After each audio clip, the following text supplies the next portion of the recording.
No We had a problem. gentleman here, Lawrence Sean Spanda. He goes by the moniker Drag. He's based in the UK. He's visually impaired. He's been in music production events. And one of the pieces of advice he was trying to give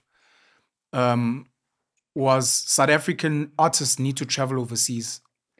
The UK in particular, if possible, parts of Europe and the US, to just go be based. Not the UK, not Europe. Get to know. No, you can debate that. Yeah, but his whole thing was... it's not debatable. There's 5 million blacks. I'm only linking it to what you're saying. The getting to a place with a bigger market and then getting to know the people there so that at any given time, the pre-work, if ever you've got something to sell, like only music, the US is viable. The Europe is too white dominated.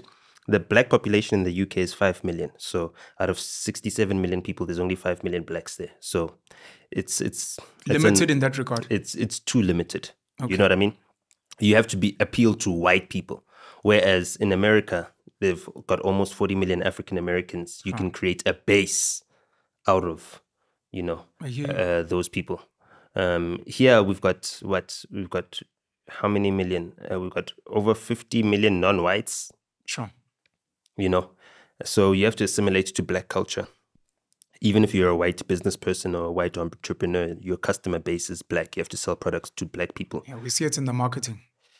All the catchphrases of brands that are black. You know what I mean? Is a black bank, even though it's white owned. Correct. So sorry to interrupt. Sorry. Yeah? You're in America, you're traveling around. Yeah, so I'm busy checking it out. I'm sussing it out. But also I'm reading up about the history. Going to libraries, seeing, what are the different South African businesses and how they got there, things like Elon Musk, you know what I mean?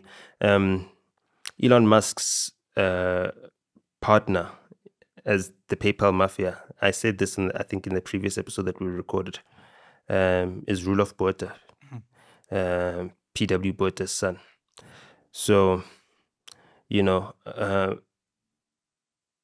when you see how the old establishment set themselves up through business relations in the United States and protected their kids by giving them other business interests that side, you look to do the same thing. And then, even our South African black political elite have done the same thing. The Saki Matkozomas and them. Tito Mboweni, Goldman Sachs. Well, he's got a relationship. Yeah, but look at their kids. Their kids are based there. They work for these top banks. Their nephews are there. It's a good model. I think Johan Rupert's father also sent him to New York to go and work at the banks before bringing him back. Yeah, he also sent my uncle there, to learn from Madison Ave how to do advertising campaigns when my uncle was working as a marketing director at Distillers, which is now Distel. And then they created the Richelieu Lobola campaign. And then Vulamlomo became Richelieu, or Richelieu became the official drink for Vulamlomo during Lobola negotiations. So shout out to your uncle.